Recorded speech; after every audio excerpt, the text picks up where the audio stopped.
Welcome again to another episode of Sneaks, Rhymes, and Life. This is the final episode that we will do in 2021.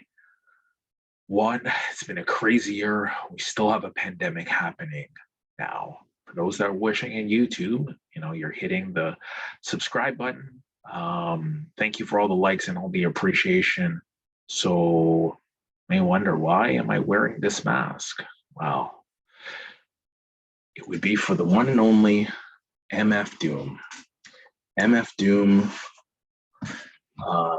otherwise known as Daniel Dumoulin, was an MC that we found out literally 365 days ago that he had passed away. Now, he did pass away almost 2 months prior was when it was announced by his wife, but MF Doom, and he's got many other names, Victor Vaughn, because he's taken the moniker of Doom, I guess you would say fictional character or cartoon character from many of the Fantastic Four Marvel comics, but Daniel was a special MC, and we've lost many MCs, including, we lost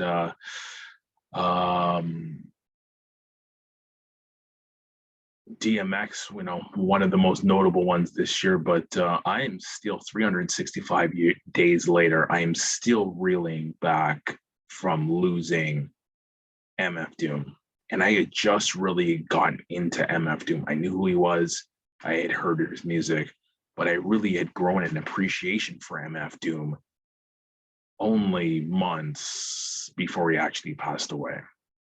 So I'm going to take you through some things on MF Doom, and if you haven't got a chance to listen to him, he's tied both to footwear or sneakers and the hip hop game, most notably the hip hop game. So we'll start off with his sneakers. So way back in, after MF Doom had a couple projects, we got to quote unquote a collaboration that happened with Nike.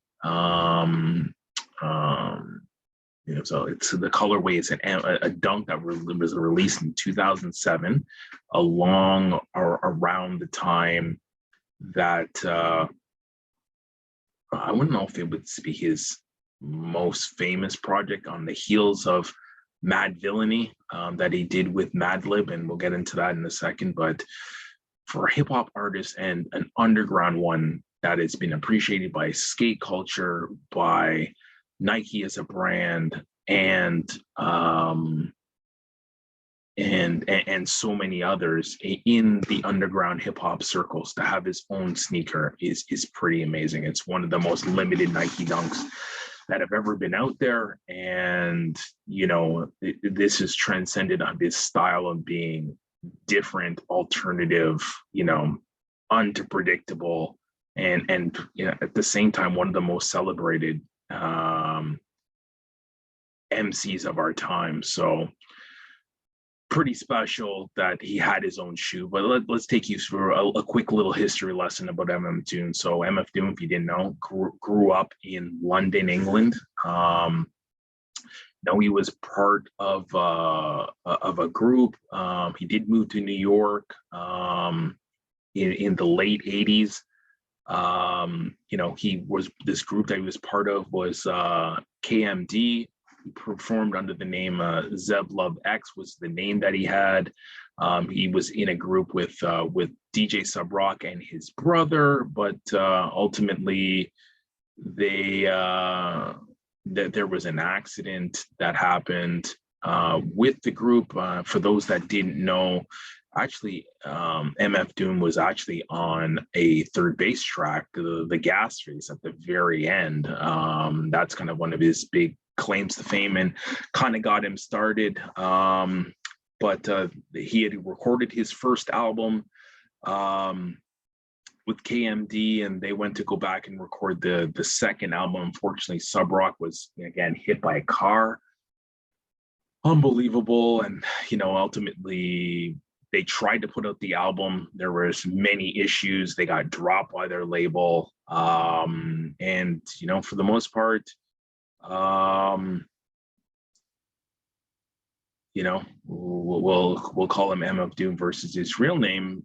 He literally was, you know, reeling from what happened, and ultimately like almost fell into a black hole. He was borderline homeless. He was sleeping on the streets of New York. And literally, in the golden era of hip hop, he really didn't exist. It wasn't until the very late 80s where he relocated down to Georgia. And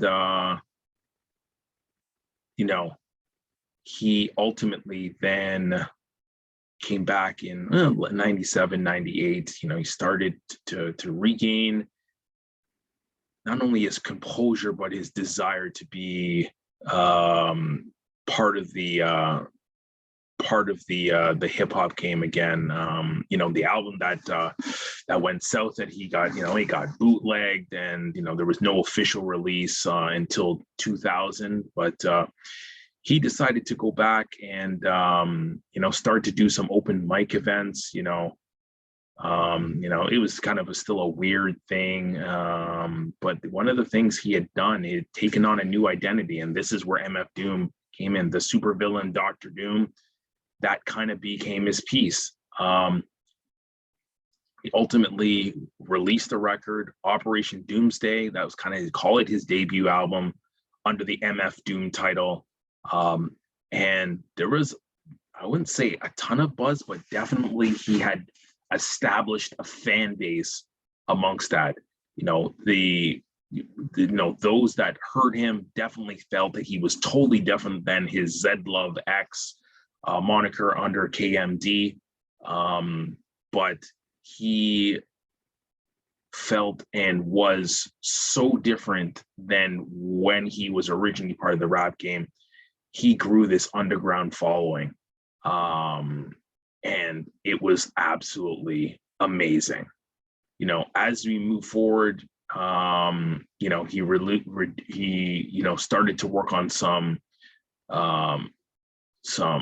additional pieces, but it wasn't really until he really broke through in 2004 with the album Mad Villainy. He created with producer Madlib under the group name Mad Villain.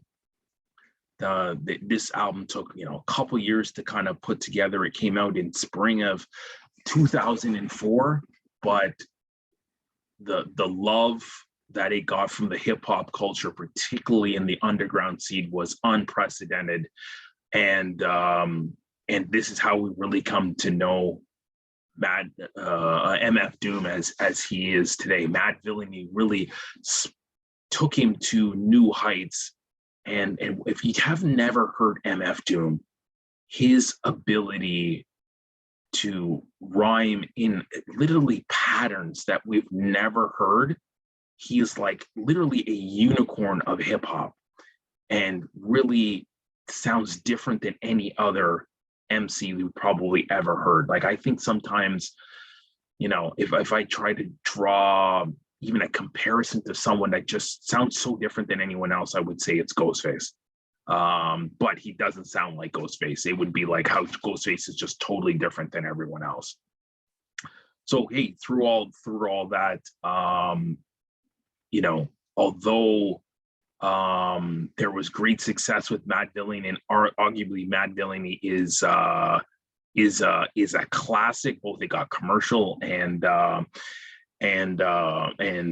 from the writing world of records, definitely got a ton of praise. But then he came out with Food, and Food is I think it's pronounced. I love the album. One Beer is one of my favorite MF Doom songs, but it didn't get a lot of love. The big publications didn't love it, just thought it was all over the map, and thought it was, it was repetitive and not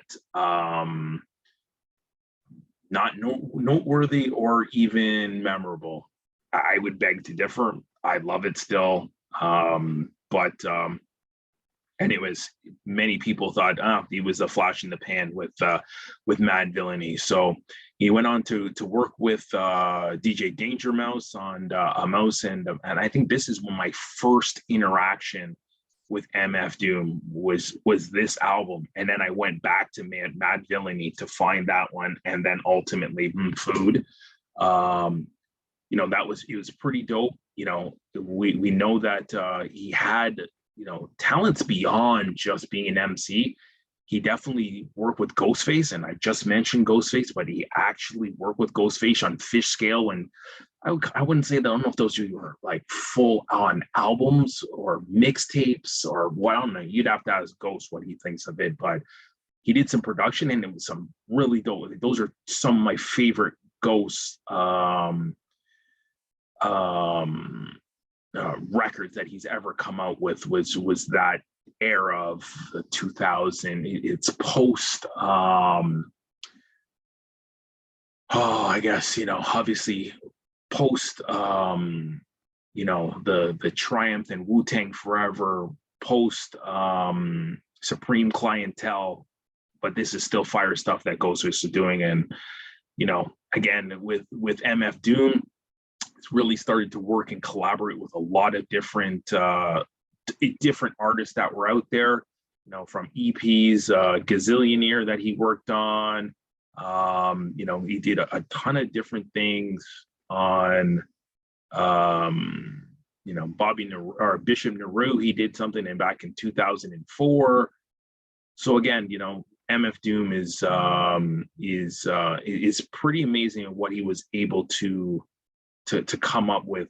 But I really, you know, had another renewed love for MF Doom when he came together with, and I didn't even see it coming, but when he put it together with, when the Scarface or Czarface met Metalface, when he worked with Inspector Deck, it is some classic underground material that if you've never heard it, it is razor sharp.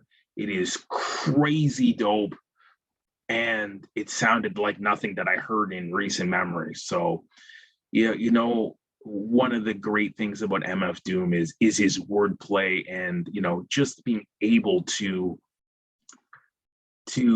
almost like he's in a conversation, but like the ability to string words together in ways that you've never heard or maybe even thought about, which is really what makes him, you know, so special. And for him to take on a character, and really it lives throughout so much of his music, made it sometimes, you know, you felt so much when you see him wearing this gladiator-like mask. Is he a cartoon character? Is he a warrior? Is he like, what is he? And I really, really think that MF Doom is such a special artist and MC that can't be denied. You know, he definitely is one of the in hip hop culture, one of the most appreciated. Like, he's your rapper's favorite rapper, or one of their favorite rappers. And then he is one of the most beloved artists. You know, I know Devin the Dude, but one of the most beloved artists that have ever come out of Britain, hip hop or any genre of music. So, you know, it's amazing that what he was able to come up with, actually, in that line, I think even Q-Tip, I think it's where I heard it, that your favorite rapper is MF Doom, or your rapper's favorite rapper is MF Doom. So it's one of those things that, you know, that he has passed away and he's no longer with us, but his impact on sneaker culture and his impact on hip hop and lyrics and creativity, and really almost like an actor engulfing himself into a role, will never be forgotten, always embraced. and something that we will continually think about as artists try and dabble into new ways of doing things at the level of an MC. So hats off to you, or masks off to you. MF Doom, we miss you, we love you. And yeah, I still remember, New Year's Eve last year is when I heard that MF Doom had passed away. And it's just like, could 2020 have got any worse? It did get a little worse that day. So thank you again, MF Doom. Much appreciated for everything that we got a chance to hear from you. Touched a lot of us, including myself. Much respect, mad love. Hopefully your family as well. Thank you everyone for listening to another episode of Sneeze Rhymes in Life. It's amazing. It's almost been a year since this podcast has been going. We've grown and been on YouTube. We got fans all around the world. So I appreciate your time. Appreciate the support. Appreciate you liking the posts on Instagram. And it's been fun, and we're going to keep it rolling in 2022. So much love, much respect. And this will be the last one for 2021, but we definitely will be back with new and exciting content in 2022. MF Doom the Legend. Peace.